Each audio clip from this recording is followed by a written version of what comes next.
hindi dapat na isang emergency ang pagdalo. Kaya kailan mo naging emergency yung pagdalo?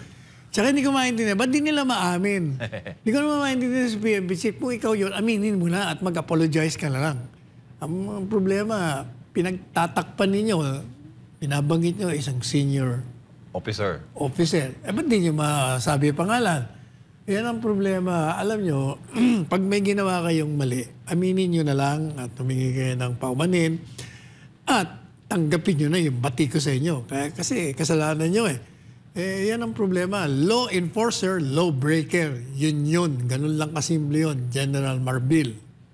Meron pang mga kumakalat na internal memo, attorney. Ito, nagkalat sa social media, sa Twitter, na nire-refrain lahat ng mga polis na mag-comment sa issue at sa lahat ng PNP units maging sa regional offices at inaatasan po yung isang unit nila na mag-mobilize ng resources para i-overshadow yung issue at ma-redirect yung public attention and mitigate any further negative impact on the chief PNP and the organization.